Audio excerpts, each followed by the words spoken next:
마가복음 8장 31절에서 9장 1절 말씀. 인자가 많은 고난을 받고 장로들과 대제사장들과 서기관들에게 버림받아 죽임을 당하고 사흘 만에 살아나야 할 것을 비로소 그들에게 가르치시되 드러내놓고 이 말씀을 하시니 베드로가 예수를 붙들고 항변하매 예수께서 돌이키사 제자들을 보시며 베드로를 꾸짖어 이르시되 사탄아 내 뒤로 물러가라. 내가 하나님의 일을 생각하지 아니하고 도리어 사람의 일을 생각하는도다 하시고 무리와 제자들을 불러 이르시되 누구든지 나를 따라오려거든 자기를 부인하고 자기 십자가를 지고 나를 따를 것이니라. 누구든지 자기 목숨을 구원하고자 하면 잃을 것이요 누구든지 나와 복음을 위하여 자기 목숨을 잃으면 구원하리라. 사람이 만일 온 천하를 얻고도 자기 목숨을 잃으면 무엇이 유익하리요? 사람이 무엇을 주고 자기 목숨과 바꾸겠느냐? 누구든지 이 음란하고 죄 많은 세대에서 나와 내 말을 부끄러워하면 인자도 아버지의 영광으로 거룩한 천사들과 함께 올 때에 그 사람을 부끄러워하리라. 또 그들에게 이르시되 내가 진실로 너희에게 이르노니 여기 서 있는 사람 중에는 죽기 전에 하나님의 나라가 권능으로 임하는 것을 볼 자들도 있느니라 하시니라. 아멘.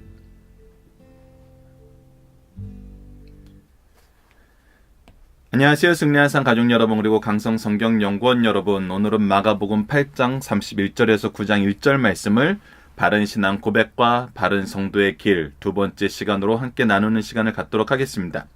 자, 31절 말씀입니다. 우선 지난 시간 말씀을 통해서 예수님께서 누구신가 라는 것에 대해서 제자들이 바로 알게 되었을 때 예수님께서는 당신의 사역과 당신이 이 땅에 오신 목적을 제자들에게 드러내는 것이 나타나는데 바로 그 내용이 31절입니다.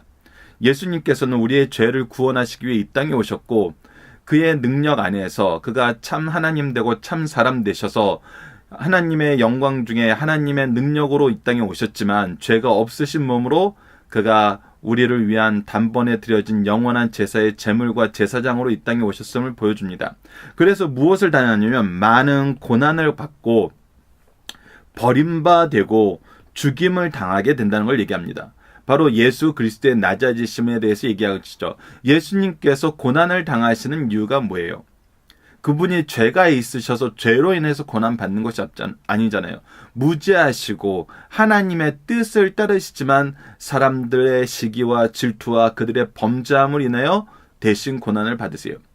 그리고 오히려 존귀와 영광을 받으셔야 되는 이 분이 어떻게 돼요? 오히려 버림받으세요. 버림받아야 하는데 누구들에게 버림받아요? 바로 예수님을 맞이하기 위해서, 예수님을 가르쳐주기 위해서 준비되었던 장로들과 대제사장들과 서기관들에게 버림을 받아요. 그러게 어떻게 합니까? 죽임을 당하게 됩니다. 누구를 위한 죽음이에요? 무지하신 죽음이었고 우리의 죄를 대속하기 위한 단번에 드려지는 영원한 제사로서의 죽음이었어요. 그리고 나서 다시 한번 강조하시는 말씀이 있습니다. 그것이 무엇이냐면 바로 사흘 만에 살아나야 할 것을 비로소 그들에게 가르치시되 라고 얘기하면서 무엇이 있음을 가르치세요? 부활이 있음을 가르칩니다. 부활의 능력과 영광이 있음을 가르쳐줍니다. 이 길이 지금 예수 그리스도께서 가시는 길이고 우리에게 주시고자 하시는 길이에요. 이것이 바로 예수님께서 이 땅에 오셔서 이루실 구속의 역사였습니다. 구속의 역사는 어떤 것이었어요? 바로 성부 하나님께서 우리를 위해서 계획하시고 성자께서 성취하시고 성령께서 우리에게 적용시켜 주시는 바로 그 구속의 은혜죠. 구속의 역사예요. 자, 이것이 어떻게 성취되는지를 제자들에게 말씀하십니다. 자, 근데 어떤 일이 생겨요? 이것은 이미 구약에 예언된 그 사건이었어요. 예수님께서 이렇게 죽으실 것은 하나님께서 그의 공의를 이루시고 우리의 사랑에 대한 완성으로 이미 가야 될 길이었어요. 그런데 이 말씀을 하시니 32절을 보면은 베드로가 예수를 붙들고 항변하매라고 얘기합니다. 항변한다는 것은 어떤 의미냐면 단순히 이것이 그렇게 돼서는 안 됩니다라고 강하게 반대 입장을 취하는 것이 아니라 오히려 이 원어적인 의미를 보면 어찌 그렇게 어리석은 생각을 하십니까? 어찌 그런 식으로 삶을 살려고 하십니까? 그러면서 오히려 꾸짖는 듯한 윗사람이 아랫사람을 지혜로운 자가 어리석은 자를 꾸짖는 듯한 내용으로 항변했다는 것이 바로 이 내용입니다. 자, 왜 그럴까요? 왜 그럴까요? 왜 예수님이 고난받으시고 버림받고 죽임을 당하시지만 부활의 능력과 영광이 나타나는 것이 왜 받아들이지 힘든 것일까요? 그거에 대해서는 33절에 예수님께서 직접 얘기하십니다. 예수께서 돌이키사 제자들을 보시고 베드로를 꾸짖어 이르시되 사탄아라고 얘기합니다. 지금 31절 말씀은 무엇이었어요? 하나님의 구속사였어요. 삼위일체 하나님의 구속사였어요. 그러나 지금 베드로가 얘기하고 항변하는 것은 누구의 언어고 누구의 계획이라는 거예요. 사탄의 계획이고 사탄의 언어라는 거예요. 왜 그런지에 대해서 얘기합니다. 사탄아 내 뒤로 물러가라. 하나님의 일을 생각하지 아니하고 도리어 사람의 일을 생각하는도다. 이 말이 바로 우리가 항상 지켜봐야 하는 것입니다. 왜 사람들이 예수님에 대해서 잘못된 신앙과 잘못된 개념을 가지고 거부하고 때로는 잘못된 생각으로 예수님을 왕 삼으려고 그랬어요? 바로 사람의 일에 집중되었기 때문입니다. 내 생각이 기준이 되었기 때문이에요. 그러나 성경은 예수님은 항상 누구에 대해서 얘기하세요? 하나님의 일에 대해서 얘기하세요. 자, 그렇다면 이 사람의 일과 하나님의 일이 무엇이 다른지를 보여줘요. 여러분들 이것은 단순히 하나님이 창조주이시고 하나님이 전능하시고 전지하시고 하시기 때문에 하나님이 하는 것이 무조건 옳아 이런 개념을 뛰어넘는 더 특별한 것이 있습니다. 그래서 우리는 미련하고 우리는 어리석으나 하나님은 지혜로우시고 완전하기 때문에 우리가 하나님을 따르는 것이 좋아라고 생각하는 것보다 더 큰 의미가 있다는 거예요. 그것이 무엇인지 우리가 34절부터 한번 보도록 하겠습니다. 무리와 제자들을 불러 이르시되 누구든지 나를 따르려거든 자기를 부인하고 자기 십자가를 지고 나를 따를 것이니라. 우선 제자들에게 분명히 먼저 선언하십니다. 분명히 먼저 선언하세요. 너희들이 나를 따르는 사람 예수 그리스도의 제자라면은 무엇을 해야 되냐면 우선 자기를 부인해야 돼요. 사람의 일을 생각하는 것이 아니라 하나님의 일을 생각해야 돼요. 그리고 자기 십자가를 지어야 돼요. 예수 그리스도의 길을 따라야 돼요. 내 방법대로 하는 것이 아니에요. 우리가 가야 되는 것은 하나님의 뜻이고 하나님의 방법이고 하나님이 우리에게 가라 하신 바로 그 곳이에요. 목적지가 분명히 있어요. 그러니까 이건 철저하게 내가 있는 것이 아니라 하나님의 뜻과 나의 뜻이 일치된 삶을 사는 거예요. 그것이 첫 번째 조건이에요. 그리고 두 번째는 무엇입니까? 반드시 우리가 알아야 되는 것이 바로 35절입니다. 누구든지 자기 목숨을 구원하고자 하면 잃을 것이요 누구든지 나와 복음을 위하여 자기 목숨을 잃으면 구원하리라. 자, 바로 이 말씀의 핵심이 있습니다. 35절, 36절 말씀의 핵심이 있습니다. 자, 우리가 분명히 하나님의 일과 사람의 일이라는 이 두 가지 관점이 있어요. 그러나 우리가 이 안에서 분명히 보게 되는 것은 무엇이냐면 사탄이 우리를 유혹할 때 어떻게 유혹했냐면 하나님을 거역하고 하나님과 다른 길로 가라고 유혹한 것이 아니라 하나님처럼 될 수 있다라고 유혹했어요. 즉 하나님의 일과 하나님의 능력이 옳은 방향으로 우리를 인도하는 것을 알지만 내가 하나님의 뜻대로 그 방향을 가는 것이 아니라 내 뜻대로 그 방향을 갈 수 있다는 생각을 부어준 거예요. 창조 세계에서 하나님의 뜻을 거역하면서 사는 것은 불가능한 것이 사실이에요. 그렇기 때문에 그렇게 유혹한 것이 아니라 하나님의 방법보다는 네 방법을 따라라는 거예요. 자, 사람들이 생각하는 이 최종 목적지는 무엇이었냐면 그들에게도 구원이었고 그들에게도 생명이었고 그들에게도 잘 사는 것이었어요. 웰빙이었죠. 근데 그 길을 누구의 생각대로 이루려고 했던 거예요? 내 생각대로 이루려고 했던 거예요. 그래서 내 생각이 대제사장과 서기관들과 장로들은 무엇이었어요? 지금 현재 자기의 위치에서 자기의 역할이 계속 쭉 이어지는 거예요. 자기의 집단의 이익이 유지되는 것이 그들이 생각할 땐 구원이었고 그들이 잘 사는 방법이었어요. 일반 백성들은 뭐였어요? 이 로마의 압제에서 벗어나서 다윗이 만들었던 다윗의 왕국으로 대변되었던 그 정치적인 나라의 성취가 자기들의 목적이었어요. 제자들의 목적은 뭐였어요? 우리가 뒤에서 보면 계속 나타나게 되는 것이지만 예수님께서 올라가셔서 왕이 되시고 그 예수님 가운데 예수님의 제자들 가운데 높은 자리를 차지하는 거였어요. 즉 자기네들이 이 세상에서 성공하는 거였어요. 그것이 자신들의 보기에는 구원이라고 생각할 수 있어요. 그러나 그거는 완전한 구원이 될 수 없다는 거예요. 그 방법은 잘못된 방법이고 결과는 오히려 무엇만 더해요? 죄만 더해요. 즉 그거는 사탄의 사락이라는 거예요. 사람의 일이라는 거예요. 사람의 일은 사탄에 의해서 타락한 이후에는 철저하게 무능력해졌고 전적으로 타락하여서 죄만 더할 뿐입니다. 그래서 우리가 오직 은혜만 간구하는 삶을 사는 것이죠.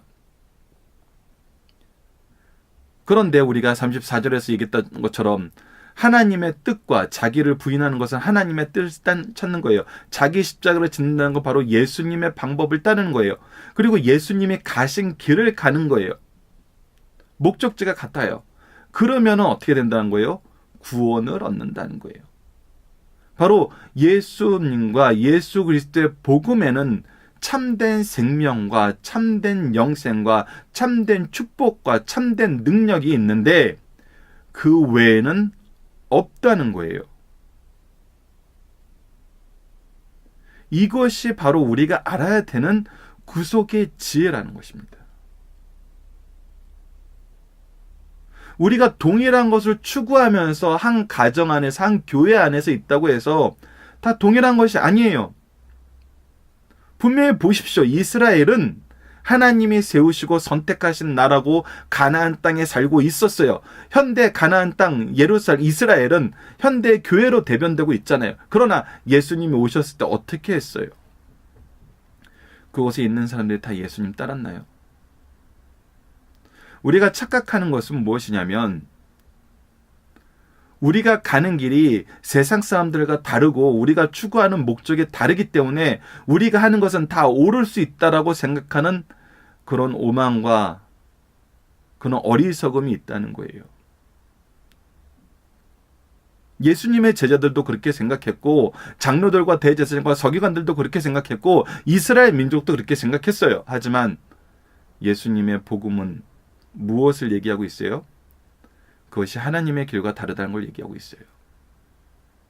그래서 오직 자기를 부인하고 자기 십자가를 지고 주님을 따르는 삶, 주님과 그의 복음을 위해서 우리가 사는 삶, 거기에 구원이 있다는 것입니다. 그리고 원론적인 질문을 하십니다. 36절, 사람이 만일 온 천하를 얻고도 자기의 목숨을 잃으면 무엇이 유익하리요? 생명에 대한 참된 지혜와 영생에 대한 참된 의미를 아는 사람들은 내가 무엇을 가졌다 한들 우리의 생명보다 그것이 천함을 알아요. 이 시대의 물질화된 사회에서 내가 한 번 사는 인생 죽기 전에 즐기면서 살아야 되겠다는 요로 인생이란 것이 한때 유행이 돼가지고 지금도 많은 사람들이 그것을 꿈꾸면서 살고 있는 것을 우리가 보게 되는데 여러분들 정말 그것은 성경적으로 봤을 때는 문제가 많은 사상이라는 것입니다. 제가 문제가 많다는 것은 그 요로 인생 안에서도 이것을 좋게 해석하고 좋게 받아들이는 사람이 있어요. 그것이 무엇이냐면 우리가 한 번 사는 인생, 주님의 영광을 위해서 사는 것이 우리가 참된 행복한 삶이 아니겠느냐라고 얘기하면서 정말 성경적인 삶을 가르치는데 이 말씀을 잘 인용하여서 이해시키는 분이 계시기 때문에 이것을 무조건 나쁘다고 할 수는 없어요. 하지만 세상에서 얘기하는 건 뭐냐면 이 한 번 죽으면 끝이기 때문에 내가 살아있을 때 즐겨야 된다는 거예요. 그런 생각을 가진 사람은 무엇을 못 봐요? 영원한 생명, 부활의 영광을 보지 못해요. 그래서 무엇을 따라요? 어리석은 생각을 따라요.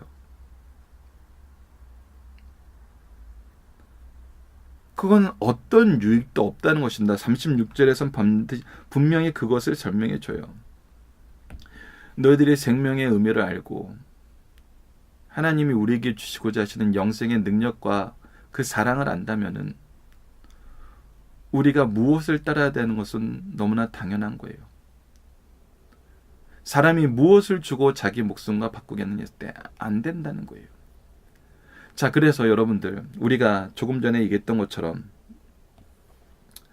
하나님께서 사람의 일과 하나님의 일을 구분하여서 얘기할 때 단순히 하나님이 전지하고 지고 전능하시기 때문에 하나님의 뜻이 무조건 오라라는 그것보다 더 큰 의미가 있다는 건 무엇이었냐면 바로 사람도 자기의 생명을 살리기 위해서 살고 자기가 하나님 앞에서 더 올바른 모습으로 살고 싶어서 그 길을 간다라고 생각하고 사람의 길을 얘기하는 경우가 있다는 거예요. 그러나 그 길은 어떤 길이라는 거예요? 멸망의 길이라는 거예요. 죽음의 길이라는 거예요. 그래서 하나님은 우리에게 영생의 길, 참 사랑의 길을 끊임없이 제시해주고 있어요. 그것이 바로 구원의 길이고 복음의 말씀이에요. 이것을 위해서 예수님께서는 고난받으시고 버림받으셨고 죽임을 당하시는 거예요. 즉 하나님께서 우리에게 계속해서 얘기하시는 것은 무엇이냐면 하나님의 사랑이 우리를 온전하게 하는 길로 인도하시기 위해서 그 무엇도 아끼지 않고 계심을 우리에게 보여주고 있는데 우리는 하나님의 사랑에 입각하여서 하나님의 구속의 은총에 입각하여서 하나님을 보기보다는 단순히 두려운 신, 더 능력 있는 신, 더 오르신 신으로 보고 내가 하고 싶은 것이 있지만 참고 내 것은 버리고 예수님을 따라가고 하나님의 말씀을 듣는다고 착각한다는 거예요. 내가 사는 참된 길은 오직 하나님에게 있음을 깨닫지 못하는 지혜 안에서는 내가 하나님을 따르는 삶을 무엇이라고 생각하냐면 내 희생이라고 생각한다는 거예요. 그 어리석음이 여전히 우리에게 남아 있다는 것입니다. 예수님이 이것을 아세요. 그래서 이렇게 교육을 시키시는 거예요. 선택에 예수님을 따르는 것이 더 어렵더라도 너희들은 우선 나를 따라오라는 거예요. 그러면 깨닫게 되고 그러면 은혜 안에서 내가 무엇이 부족했는지 알게 되고 그래서 그 은혜로 말미암아 연약한 자들을 먹일 수 있게 된다는 것입니다. 38절을 봅시다. 누구든지 이 음란하고 죄 많은 세대에서 나와 내 말을 부끄러워하면 인자도 아버지의 영광으로 거룩한 천사들과 함께 올 때 그 사람을 부끄러워하리라. 그래서 분명히 선택권을 확실하게 하시기 위해서 더 분명하게 얘기하십니다. 앞으로 우리가 살게 되는 세상은 음란하고 죄 많은 세상이에요. 그런 세대예요. 그런 세대는 뭐예요? 예수 그리스도의 고난의 길, 버림받은 길, 죽음의 길 이런 것은 어리석은 것으로 생각하고 부끄러운 것으로 생각해요. 그래서 예수님을 따르며 산다는 삶이 우리가 교회를 중심으로 예배를 중심으로 산다는 삶이 사람들에겐 부끄럽고 어리석은 것으로 보일 수 있어요. 그래서 내가 이 세상을 살아나기 위해서는 이 세상에서 그래도 어느 정도 안전한 울타리를 유지하기 위해서는 적당히 거리를 둬야 된다 생각하고 그리스도의 복음의 길을, 이 복음의 은혜를, 능력을 부끄러운 것으로 여길 수 있는데 그러지 말라는 거예요. 그것은 잘못된 길이라는 것입니다. 그리고 예수님께서 경고하십니다. 인자도 아버지의 영광으로 거룩한 천사들과 함께 올 때 그 사람을 부끄러워하리라. 너희들이 부끄러운 가운데 놓이게 된다는 거예요. 그리고 놀라운 말씀이 바로 9장 1절 말씀입니다. 그래서 아버지의 영광으로 오는 모습이 무엇인지를 제자들에게 분명하게 보여줌으로써 앞으로 그들이 가야 될 미래에 대한 확신을 심어줍니다. 그것이 1절 말씀입니다. 또 그들에게 이르시되 내가 진실로 너희에게 이르노니 여기 서 있는 사람 중에 죽기 전에 하나님의 나라가 권능으로 임하는 것을 볼 자들도 있느니라 하시니라. 자, 이 말씀에 대해서 우리가 잘 볼 수 있어야 됩니다. 여러분들 이 말씀은 마태복음 16장 그리고 누가복음 9장에도 동일하게 나오는 평행 말씀이에요. 자, 우리가 이 말씀이 또 한때 종말론이 깊게 퍼지고 이단들이 종말론을 가지고 속된 말로 장난을 칠 때 이 말씀을 어떻게 주로 해석을 했냐면 하나님의 나라가 권능으로 임하는 것은 바로 예수님께서 아버지의 영광으로 거룩한 천사들과 다시 오는 바로 재림을 얘기하는 것이다. 그래서 이 재림을 보는 자가 있을 것이다. 이렇게 해석을 했다라고 얘기하면서 이런 주장들을 굉장히 많이 얘기를 했어요. 물론 그 주장이 완전히 틀린 건 아니에요. 하지만 이 주장을 유행시키면서 이제 재림 예수를 우리가 이제 볼 때가 왔다라고 얘기하면서 오히려 유혹하는, 앞뒤 맥락이 전혀 이어지지 않는데 그런 말로 유혹하는 사람들이 있었어요. 그러나 우리가 이제 말씀 안에서 봐야 돼요. 그래서 하나님의 나라가 권능으로 임하는 것을, 즉 인자가 아버지의 영광으로 오는 것을 우리가 무엇으로 해석하느냐 했을 때 전통적인 학자들의 해석을 보면은 바로 예수 그리스도의 부활과 승천을 얘기하는 경우가 있고, 또 이스라엘이 멸망하는 것이라고 보는 경우가 있고, 또 마지막에 예수님께서 재림하시는 것이라고 보는 경우가 있어요. 여러 가지 경우가 있는데 여러분들 이 마태복음 16장 28절에 바로 이 말씀이 나오는데 그 다음 바로 17장에 무엇이 나오냐면 변화산에 예수님의 영광스러운 모습이 나타납니다. 누가복음 9장 27절에 바로 이 말씀이 나오는데 바로 28절에 변화산의 역사가 나타나요. 우리가 바로 내일 말씀 2절 말씀부터 이 변화산의 역사가 나타납니다. 그래서 가장 신학적으로 옳은 해석이 무엇이냐면 제자들이 이 내용을 이해하지 못해요. 받아들이지 못해요. 깨닫지 못해요. 여전히 자기의 생각과 사람 내의 생각을 버리지 못해요. 그래서 무엇을 먼저 보여주신 거예요? 바로 예수 그리스도의 영광의 모습을 먼저 보여주심으로써 이 말씀이 참되고 마지막 때까지 예수님의 재림 때까지 이 말씀을 믿고 나아가라는 하나님의 정말 은혜로운 조치로 이 말씀을 해석한다는 것입니다. 그래서 죽기 전에 하나님의 나라의 권능을 보게 된다는 것은 바로 베드로, 요한, 야고보가 변화산에서 예수님의 영광을 보는 것을 해석하는 것이 가장 맞다는 거예요. 이 말씀을 우리가 장절로 끊어서 보니까 연결이 안 돼서 오히려 이런 생각을 오히려 거부하는 사람들도 있는데 거의 대부분의 신학자들은 바로 이 말씀이 옳은 것임을, 옳은 해석이고, 그래서 제자들로 하여금 이 복음을 전할 때 더 분명하고 확실하게 전할 수 있도록 예수님께서 가르쳐 주신 내용임을 우리가 보게 됩니다.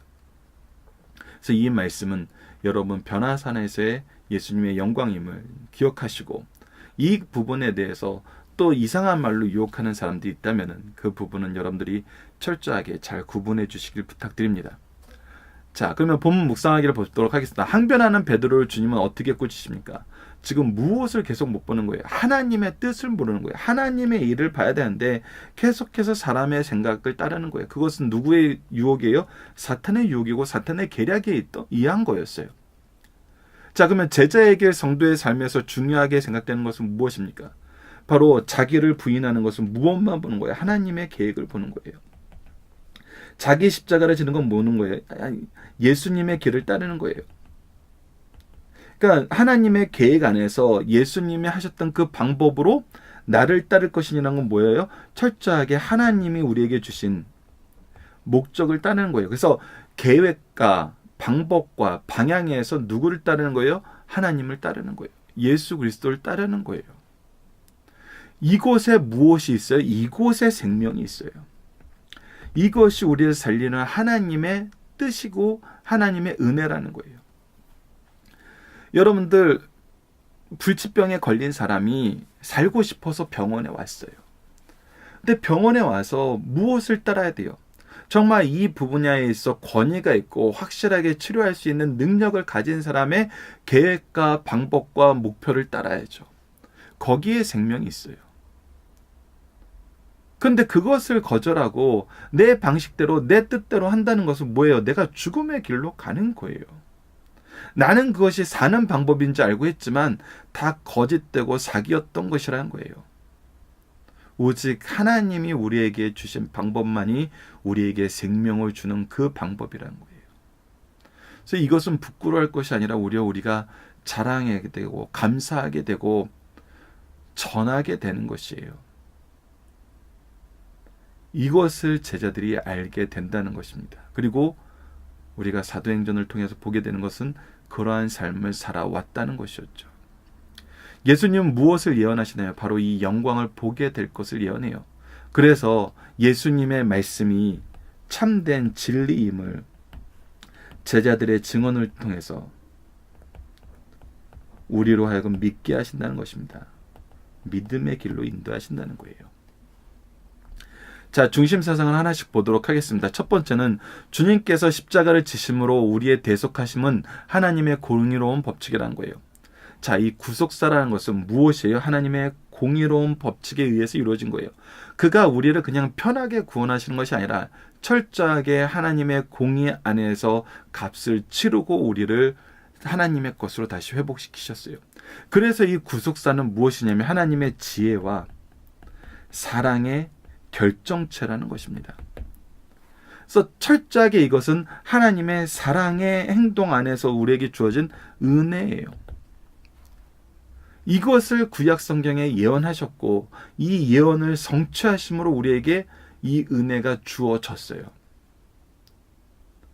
자, 그래서 우리가 은혜가 주어졌을 때 항상 무엇을 봐야 된다고요? 이 안에 우리에게 주신 사명이 있음을 봐야 된다는 거예요. 왜 항상 은혜 안에 사명이 있습니까? 이것도 창조의 질서 안에서 이미 하나님께서 세우신 방법 안에 있는 거예요. 우리를 하나님의 형상으로 만드신 것은 하나님의 은혜와 축복으로 온 세상에 전하는 통로로서 우리를 사용하시려는 창조의 목적 안에서 이루어진 거예요. 우리는 그렇게 창조되었어요. 우리의 본질이에요. 우리의 참 자아예요. 그래서 은혜 안에 사명이 있어요. 그래서 예수님께서도 우리에게 무엇을 보여주냐면 이번 말씀이 바로 그것입니다. 예수님을 구주로 영접한 성도들은 자기를 부인하고 자기 십자가를 지고 주님을 따라야 된다는 거예요. 이제 그 안에서 우리가 사명을 발견하는데 그 사명은 누구에게 있어요? 하나님의 뜻에 있고 자기가 있는 것이 아니라 하나님의 뜻에 있고 하나님의 방법에 있고 하나님의 목적 안에서 이루어지는 그런 사명을 우리가 살게 된다는 거예요. 이것이 참된 행복의 삶이란 거예요. 평화의 삶이란 거예요. 생명의 삶이라는 것입니다. 그래서 마지막 세 번째는 이 세상에 살면서 예수 믿고 말씀에 순종하며 살다 보면은 부당한 대우를 받게 된다는 거 우리가 기억해야 되는 겁니다. 예수 그리스도의 가신 길이 무엇이었어요? 고난의 길이었어요. 버림받은 길이었어요. 죽음의 길이었어요. 예수님께서 우리를 위해서 이 길을 가셨던 것처럼 우리는 예수 그리스도의 복음을 들고 이 길을 가는 거예요. 이걸 두려워하지 마세요. 이걸 부끄러워하지 마세요. 이곳에는 하나님의 계획이 있고 능력이 있고 승리가 있고 생명이 있고 열매가 있고 마지막 때 무엇이 있어요?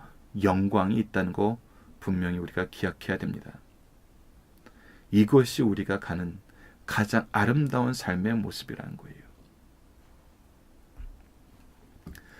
자, 본문 다짐입니다. 하나님이 우리를 구원하신 방법을 통해서 깨닫게 된 것은 무엇입니까? 다시 한번 얘기하지만 하나님께서 창조주이기 때문에 그냥 다 뒤집어 버릴 수 있어요. 그런 능력이 있는 분이세요. 근데 하나님은 본질적으로 어떤 분이세요? 공의로운 하나님이세요. 그리고 사랑의 하나님이세요.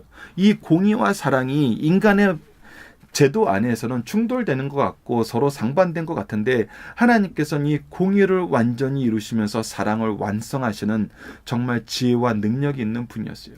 그래서 삼위일체 하나님 중에 한 위인 바로 예수 그리스도를 육체의 몸을 입고 이 땅에 태어나게 하셔서 우리를 위한 제물이 되시고 제사장이 되셔서 단번에 드려진 영원한 구원의 제사를 완성하시고 우리를 위해서 죽으시고 우리를 위해서 부활하셨어요.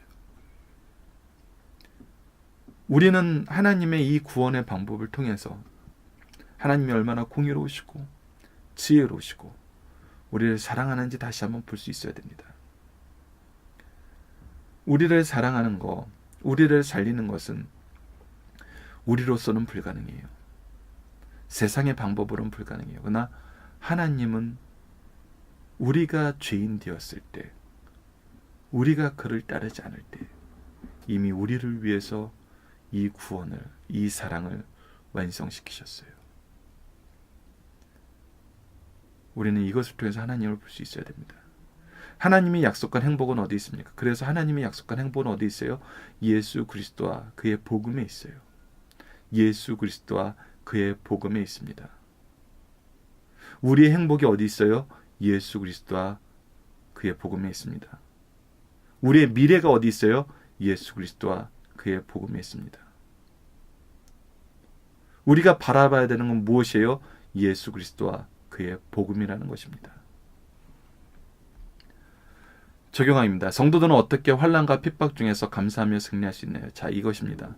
우리가 예수님이 지금 말씀을 보면은 너희들이 환난과 핍박 안에서 힘들어하고 부끄러워하고 어려워도 누구의 길을 가라?